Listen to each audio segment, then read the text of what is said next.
Today, we're diving into clean architecture with ASP.NET 10. We'll create a web API from scratch and organize it into multiple layers to achieve a clean, maintainable, and scalable architecture. The goal is to help you understand why clean architecture matters and how to implement it in a way that you can easily reuse in your own real-world applications. By the end of this video, you'll have a solid foundation you can apply directly to your own projects. Now, let's create a new ASP.NET Core Web API. We'll call it Clean Architecture. And as always, the full source code will be available on my GitHub. Link in the description. Make sure to select .NET 10, enable OpenAPI, and then click Create to generate the project. Now, let's add a new project, a class library. We'll name it cleanarchitecture.domain. This project will contain our core business logic and domain models, and it won't depend on any external framework. We'll select .NET 10 as the target framework and then click Create. Now, let's add another class library project. We'll name it cleanarchitecture.application. This layer will contain our application logic, such as use cases, commands, queries, and interfaces. Just like before, we'll select .NET 10 as the framework and click Create. Now, let's add another class library project. We'll name it cleanarchitecture.infrastructure. This layer will be responsible for external concerns such as database access, entity framework core, repositories, and third-party services. Now, as you can see, we have 4 applications. The Web API project is our main application. It's the entry point where all HTTP requests arrive and where responses are returned. Let's start with the infrastructure layer. This layer contains all the technical implementations of the application. If we're using a database, a repository pattern, or any external services, all the concrete implementations and configurations belong here. This includes things like the database configuration, repository implementations, and even the DB context itself. Next, we have the domain project. This is the core of the system. It contains our entities, domain models, and business rules. This layer is completely independent. It doesn't depend on ASP.NET, Entity Framework, or any other external framework. Then comes the application layer. This layer defines the use cases of the application. It contains things like DTOs, commands, queries, and interfaces such as repository contracts. The application layer depends only on the domain and never on infrastructure. Finally, we have the Web API project. This is the presentation layer. It's responsible for handling HTTP requests, validation, and mapping input and output data.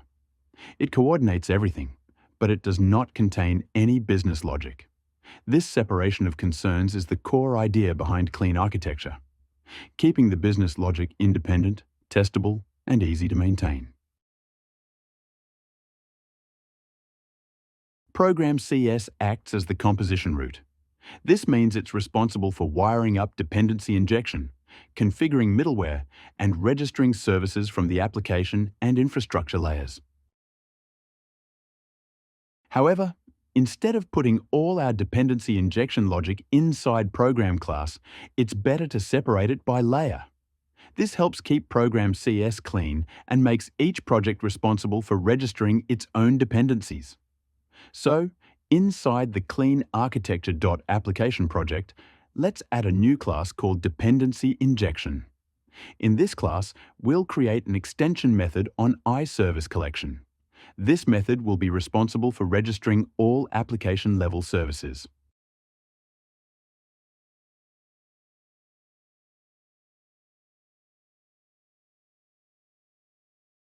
Now, before continuing, we need to install a NuGet package. The package is called Microsoft Extensions Dependency Injection Abstractions. This package gives us access to the core dependency injection abstractions like iService collection without depending directly on ASP.NET Core. It's especially important for the application layer because we want it to stay framework agnostic while still being able to define dependency injection extensions. Here we create a dependency injection extension for the application layer. The add application DI method extends iService collection, so it can be called directly from program CS. For now, it simply returns the services collection, but this is where we'll register all application-level dependencies later on. Now, let's do the same thing in the domain project. We'll create a new class called Dependency Injection and simply copy the content from the application layer. This gives us a consistent structure across layers and allows each project to manage its own dependency registration if needed later on. Let's do the same thing in the infrastructure project. We create a new dependency injection class and copy the same structure. This class will later contain all infrastructure-related registrations, such as the database, repositories, and external services.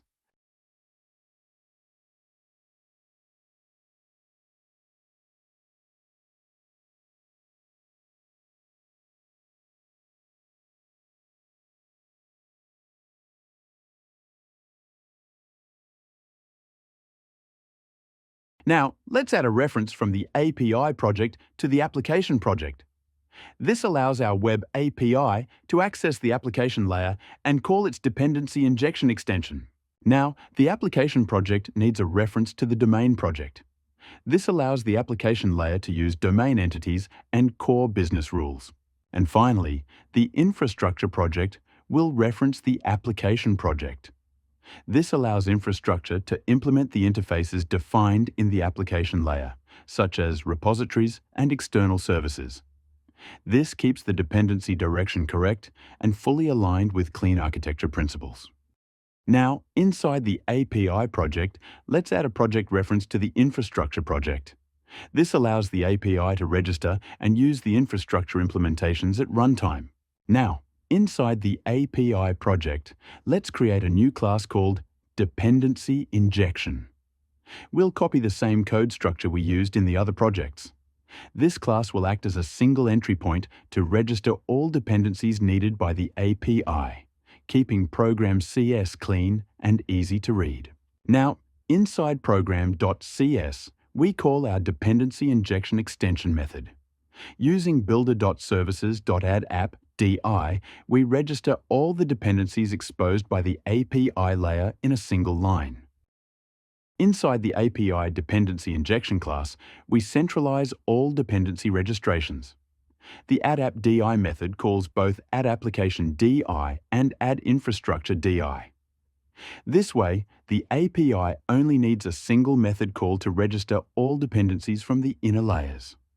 It keeps program.cs clean and makes the startup configuration easy to maintain. To wrap things up, in this video we built a clean ASP.NET Core Web API project from scratch using clean architecture principles. We structured the application into clear layers, set up proper project references, and centralized dependency injection in a clean and maintainable way. This gives us a solid foundation that's easy to scale and easy to evolve. You can download the full source code from my GitHub repository. The link is available in the description below. In the next video, we'll take this architecture further by implementing the mediator pattern, which will help us decouple our application logic even more. If you found this video helpful, don't forget to like, subscribe, and enable notifications so you don't miss the next part.